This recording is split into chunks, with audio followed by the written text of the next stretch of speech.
Next topic is centrifugation.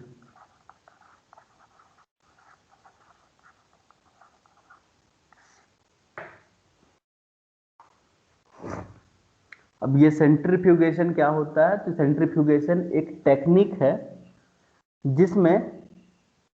जिसके द्वारा हम अगर किसी लिक्विड में कुछ सस्पेंडेड पार्टिकल्स हैं तो उनको प्रिसिपिटेट करवा सकते हैं, सेपरेट करा सकते हैं। तो सेंट्रीफ्यूगेशन क्या है? एक टेक्निक है, एक प्रोसेस है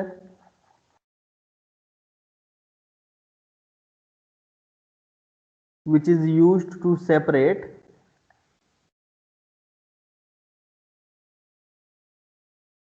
or concentrate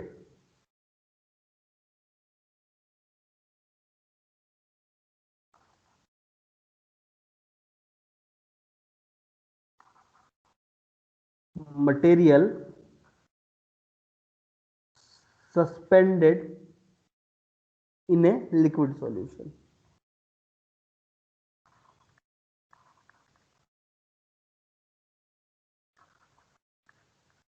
अगर किसी लिक्विड सॉल्यूशन में कुछ पार्टिकल्स सस्पेंडेड अवस्था में हैं तो उनको नीचे प्रिसिपिटेट करवाने के लिए, यानी कि सेपरेट करवाने के लिए या फिर कॉन्सेंट्रेट करवाने के लिए हम लोग सेंट्रीफ्यूगेशन टेक्निक को यूज कर सकते हैं।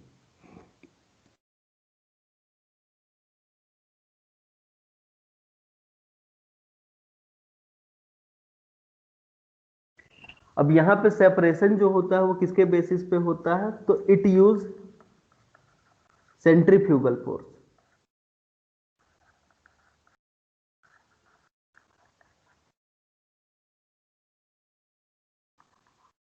It use centrifugal force to separate molecule, separate और सेडिमेंट मॉलिक्यूल।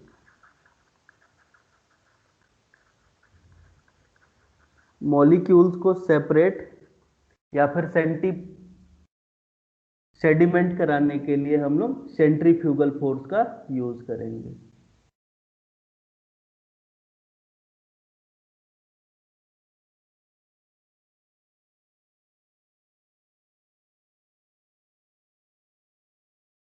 अब ये कौन से प्रिंसिपल के ऊपर काम करता है, तो उस प्रिंसिपल को समझो। मान लो कि हमने क्या किया है, एक ट्यूब ले लिया।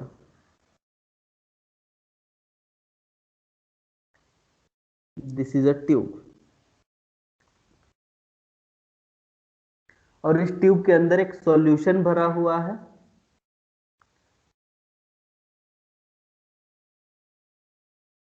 और इस सॉल्यूशन में कुछ पार्टिकल्स जो हैं वो सस्पेंडेड है। कुछ पार्टिकल बड़े हैं, कुछ पार्टिकल छोटे हैं, कुछ मीडियम साइज के हैं, लेकिन वो यहां पे सस्पेंडेड है।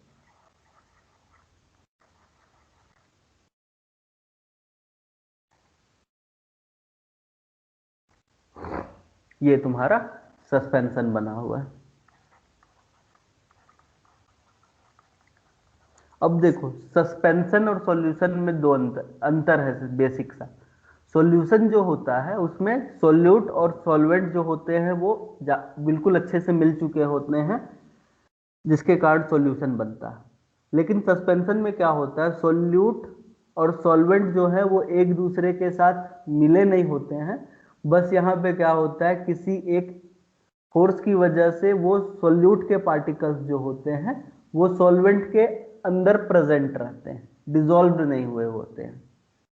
जैसे कि एग्जांपल लो कि तुमने चीनी को क्या कर दिया, पानी में डिसॉल्व किया, तो चीनी पानी में पूरा का पूरा घुल जाएगा, तो वो सॉल्यूशन बन गया। लेकिन तुमने क्या किया, मिट्टी उठाया और मिट्टी को क्या कर दिया, छोड़ दिया तुम्हारे घोल के, छोड़ दिया तुम्हारे उस, तो जो पानी है वो क्या हो जाएगा, टर्बिड हो जाएगा, धुंधला हो जाएगा, क्योंकि जो मिट्टी के पार्टिकल्स हैं वो वहां पे सस्पेंडेड हो जाएंगे, वो वहां पे घुलेंगे नहीं, वो वहां पे सस्पेंडेड हो जाएंगे। तो सस्पेंशन की बात कर रहे हैं हम। अब अगर सस्पेंशन को देखो तो सस्पेंशन में अलग अलग साइज के मॉलिक्यूल हो सकते हैं। किसी एक मॉलिक्यूल की बात करते हैं हम। मान लो ये है ट्यूब, इस ट्यूब में ये रहा एक मॉलिक्यूल जो कि सॉल्यूशन में सस्पेंडेड है, ये रहा सॉल्यूशन। तो जब सॉल्यूशन में वो सस्पेंडेड है तो इसके ऊपर एक फोर्स लग रहा होगा जो कि इसको नीचे की तरफ खींच रहा होगा, वो होगा ग्रेविटी।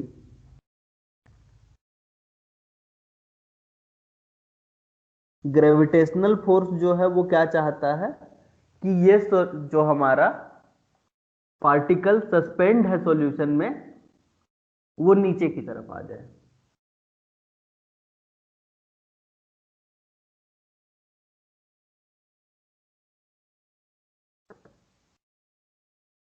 लेकिन लेकिन एक और फोर्स इसके ऊपर लग रहा है जिसको कहा जाता है बायोन्सी। कौन सा फोर्स लग रहा होता है? एक फोर्स लग रहा होता है जिसको कहा जाता है बायोन्सी।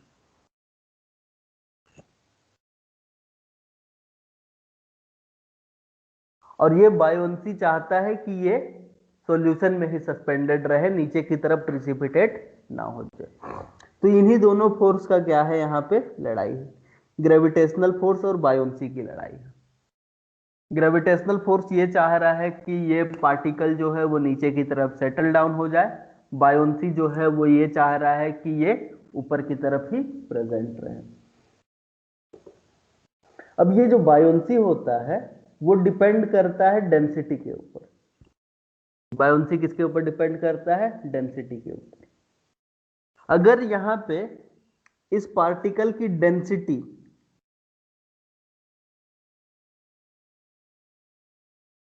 ज्यादा है देन द सॉल्वेंट, मतलब यहां पे पार्टिकल की density is more than the solvent,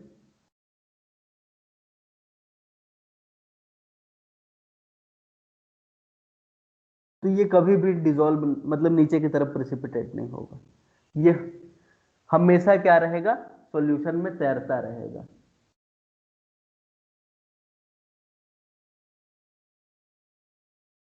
अच्छा सॉरी, जब पार्टिकल की डेंसिटी ज्यादा है तो वो नीचे सिंक हो जाएगा, डूब जाएगा या फिर सेडिमेंट हो जाएगा।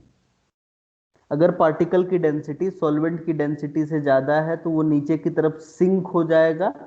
सिंक होने का मतलब नीचे की तरफ डूब जाएगा, जिसको हम ये भी बोल सकते हैं कि वो वहां पे क्या हो जा रहा है? सेडिमेंट हो जा रहा है।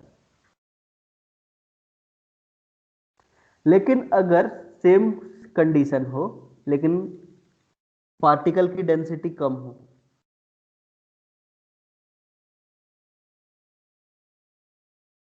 देन द सॉल्यूशन, तो वो फ्लोट करता रहेगा। तो यही जो पार्टिकल की डेंसिटी कम है इसी को कहा जाता है बुओयंसी। जब पार्टिकल की डेंसिटी ज्यादा है तो वो नीचे की तरफ सेडिमेंट हो जाएगा। अगर पार्टिकल की डेंसिटी कम है तो वो क्या होगा? ऊपर की तरफ फ्लोट करता रह जाएगा, और फ्लोट करता रह जाएगा तो फिर वो वहां पे नीचे की तरफ डिपेंड नहीं कर, नीचे की तरफ माइग्रेट नहीं करेगा।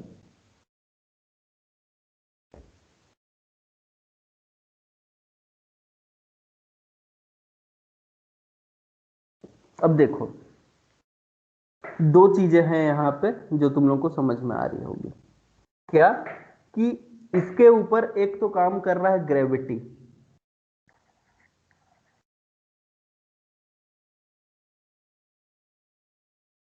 और ग्रेविटेशनल फोर्स जो होता है वो निकल के आता है F is equals to M G. मतलब इसके मास और ग्रेविटी को अगर गुणा कर दिया जाए तो उस फोर्स से हम लोग क्या कर रहे हैं? इसको नीचे की तरफ खींचने की कोशिश कर रहे हैं। लेकिन वहीं पे इसका डेंसिटी इसको ऊपर रखना चाह रहा है। अगर डेंसिटी अगर इसकी कम है, डेंसिटी किसके ऊपर डिपेंड करता है? तो डेंसिटी डिपेंड करता है मास अपॉन वॉल्यूम के ऊपर। डेंसिटी किसके ऊपर डिपेंड कर रहा है? मास अपॉन वॉल्यूम के ऊपर डिपेंड कर रहा है। अब देखो, जब ग्रेविटेशनल फोर्स ज्यादा होगा और जब ग्रेविटेशनल फोर्स ज्यादा होगा तो वो उसको क्या कर लेगा? नीचे की तरफ खींच लेगा। और ग्रेविटेशनल फोर्स डिपेंड किसके ऊपर कर रहा है? On the mass of the particle. Particle का मास जितना ज्यादा होगा उसके ऊपर उतना ज्यादा ग्रेविटेशनल फोर्स लगेगा, और वो मॉलिक्यूल जो है उतनी तेजी से क्या हो जाएगा, नीचे की तरफ सेटल डाउन हो जाएगा। वही मिट्टी वाला एग्जांपल लेते हैं। तुमने क्या किया, पानी लिया टेस्ट ट्यूब में सर और एक ग्रेविटेशनल फोर्स है mg, मतलब तो सर जी तो ग्रेविटेशनल होगा कि? ग्रेविटी, हाँ वही ग्रेविटी। तो सर फिर से लिखे हैं ग्रेविटेशनल फोर्स कहना सामने कोई से। दिक्कत नहीं है, फोर्स ऑन द पार्टिकल लिख लो, कोई दिक्कत नहीं। जी। Gravitational force on particle, particle के ऊपर जो फोर्स लग रहा है।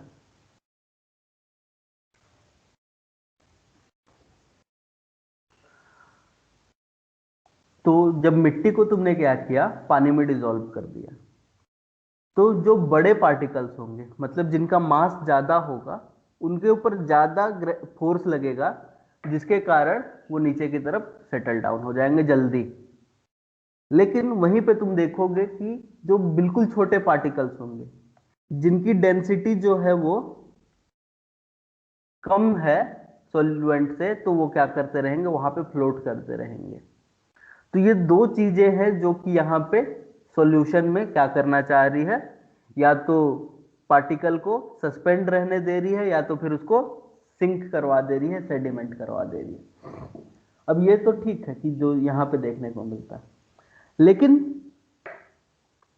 अब क्या करना स्टार्ट कर दो, तुम इस सॉल्यूशन को एक सर्कल के अराउंड घुमाना स्टार्ट करो, मतलब सॉरी, एक पॉइंट के अराउंड घुमाना स्टार्ट कर दो। एक पॉइंट के अराउंड जब तुम इसको घुमाना स्टार्ट कर दोगे, तो इसके ऊपर दो फोर्स लगेगा। एक फोर्स जो इसको बाहर की तरफ भेजना चाहेगा, और एक फोर्स जो इसको अंदर की तरफ लाना चाहेगा। जो फोर्स इसको बाहर की तरफ भेजना चाहेगा उसको कहा जाएगा सेंट्रीफ्यूगल फोर्स, और जो फोर्स इसको अंदर की तरफ लाना चाहेगा उसको कहा जाएगा सेंट्रीपिटल फोर्स।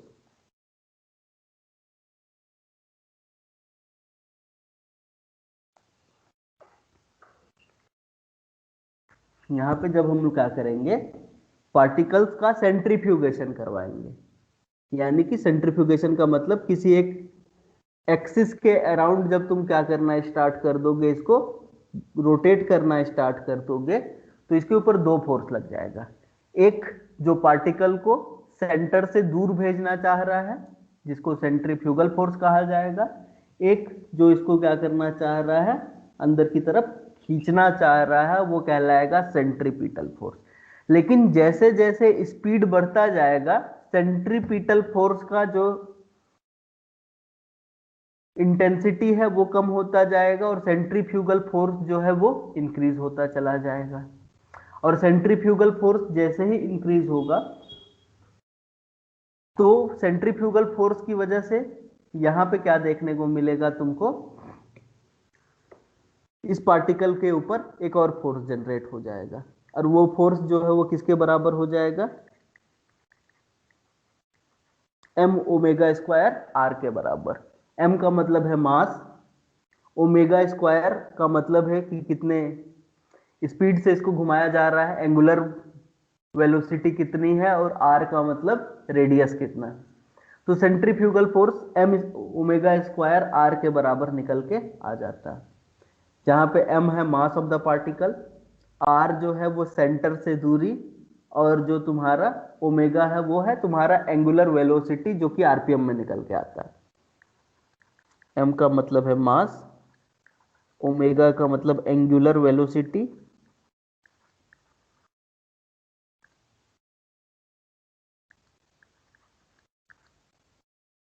जो कि आरपीएम में निकाल सकते हो तुम लोग, और आर का मतलब है रेडियस।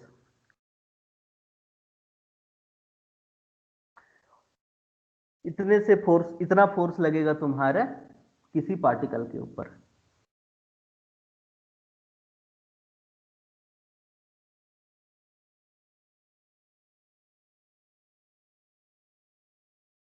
और जैसे जैसे क्या होता जाएगा, तुम एंगुलर वेलोसिटी बढ़ाते जाओगे, वैसे वैसे पार्टिकल के ऊपर लगने वाला फोर्स इंक्रीज होता जाएगा, और उसी की तुलना में तुम्हारा ग्रेविटी भी इंक्रीज होता चला जाएगा।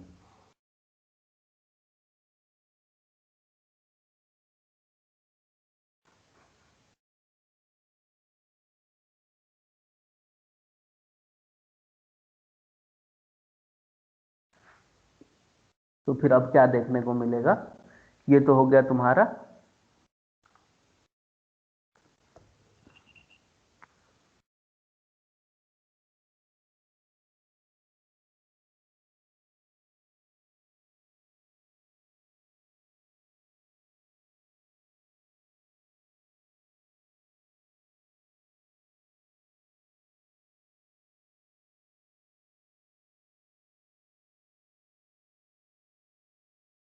दो फोर्स जो कि लग रहा है।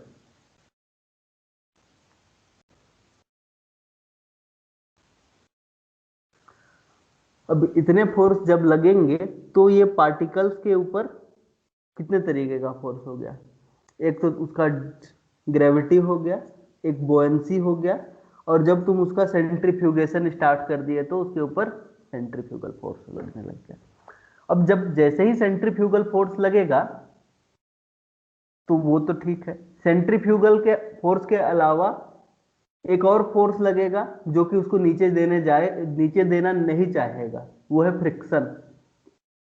क्या होगा, फ्रिक्शन भी लगेगा यहाँ पे, और फ्रिक्शन की वजह से ये नीचे की तरफ नहीं जाएगा, कहाँ की तरफ माइग्रेट करेगा, ऊपर की तरफ माइग्रेट करेगा। तो अल्टीमेटली तीन चीजें हैं यहाँ पे, एक तो बायोंसी जो कि इसको ऊपर सस्पेंडेड रखना चाहती है, जो डेंसिटी के ऊपर डिपेंड करती है, एक ग्रेविटी जो इसको नीचे प्रिसिपिटेट करना चाहती है, और एक फोर्स है फ्रिक्शन। जब वो मॉलिक्यूल नीचे की तरफ मूव कर रहा होगा तो फ्रिक्शन उसको नीचे जाने से रोकेगा और ऊपर की तरफ उसको प्रमोट करेगा। तो ये तीन फोर्स अल्टीमेटली मिला के लग रहे होते हैं तुम्हारे किसी एक पार्टिकल के ऊपर।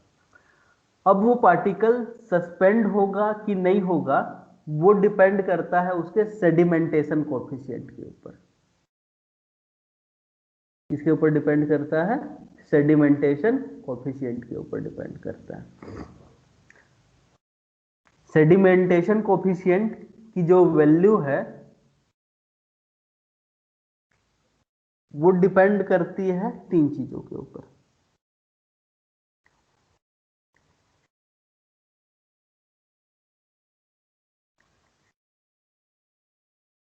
सेडिमेंटेशन कोफिशिएंट यानी कि S इज इक्वल्स टू निकल के आता है V upon omega square R, और यहां पे जो V है वो निकल के आ जाता है तुम्हारा सेडिमेंटेशन वेलोसिटी। तो ये जो सेडिमेंटेशन कोफिशिएंट है जिसका वैल्यू निकल के आया है V upon omega square R, जहां पे V क्या निकल के आया है तुम्हारा सेडिमेंटेशन का वेलोसिटी। ओमेगा पता ही है हम लोगों को, एंगुलर वेलोसिटी, और R जो है वो रेडियस। इसी सेडिमेंटेशन कोफिशिएंट को स्विडबर्ग कांस्टेंट भी बोलते हैं।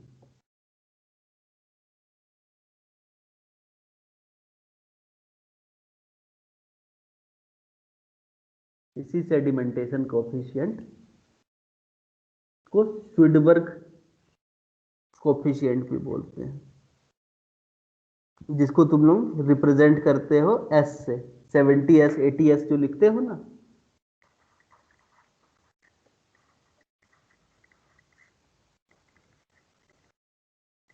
तो स्विडबर्ग कोफिशिएंट की वैल्यू जो है वो तुम इस फॉर्मूला से निकाल सकते हो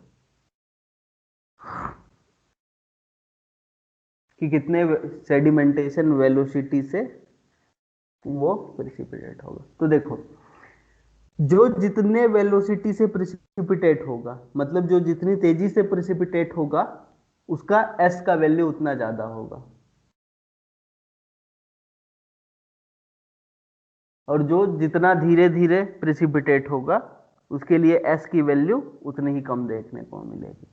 जैसे 80S राइबोसोम और 70S राइबोसोम को कंपेयर कर लो, तो 70S राइबोसोम और 80S राइबोसोम में से सबसे तेजी से जो प्रिसिपिटेट होगा वो कौन होगा, हमारा 80S वाला राइबोसोम क्योंकि वहां पे देखो S is directly proportional to V, तो जितना ज्यादा S होगा उतना ज्यादा V होगा। तो ये तो हो गया तुम्हारा स्वीडबर्ग कांस्टेंट के बारे में।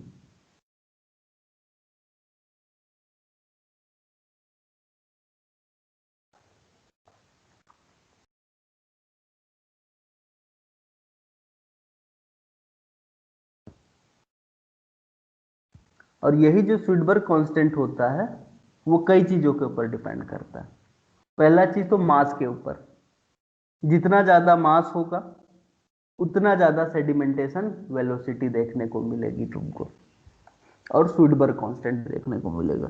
तो कुछ चीजें हैं, उस चीज को देख लो।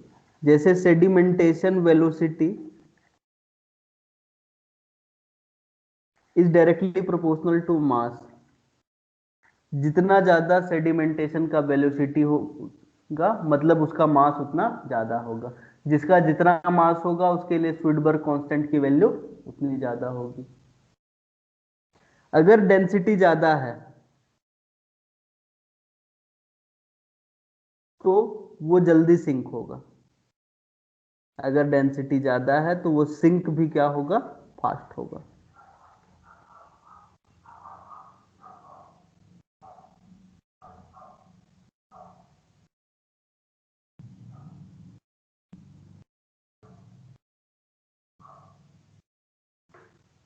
तीसरा चीज, जब नीचे की तरफ मूवमेंट हो रहा होगा तो शेप ऑफ द पार्टिकल भी इंपॉर्टेंट है।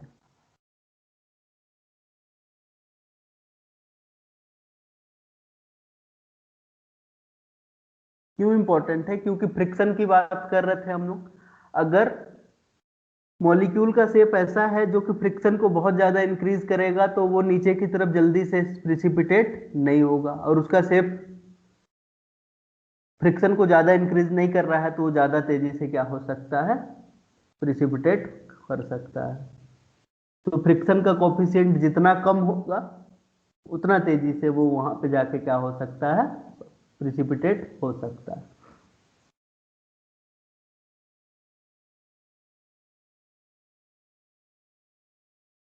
अब ये जो सेडिमेंटेशन वेलोसिटी जो होती है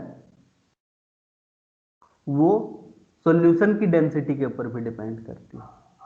अब देखो, सॉल्यूशन की वेलोसिटी अगर ज्यादा होगी, सॉरी सॉल्यूशन की डेंसिटी अगर ज्यादा होगी तो वहां पे चीजें जो हैं वो उतनी आसानी से प्रिसिपिटेट नहीं हो पाएंगी। और अगर सॉल्यूशन का डेंसिटी अगर कम है तो वहां पे प्रिसिपिटेशन जो है वो ज्यादा तेजी से हो सकता है। तो यहां पे हम लोग एक और चीज लिख लेते हैं, सॉल्यूशन की density is inversely proportional to sedimentation. मतलब अगर सॉल्यूशन की डेंसिटी ज्यादा हुई तो सेडिमेंटेशन स्लो हो जाएगा। अगर सेडिमेंटेशन फास्ट हो रहा है मतलब सॉल्यूशन की डेंसिटी जो है वो क्या है, बिल्कुल कम है। इतनी सारी चीजें जो हैं वो प्रभावित कर रही होती है सेडिमेंटेशन को।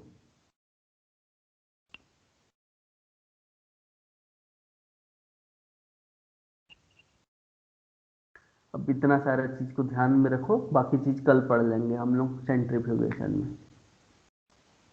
सेंट्रीफ्यूगेशन उसका टेक्निक कैसे कैसे होता है, ठीक।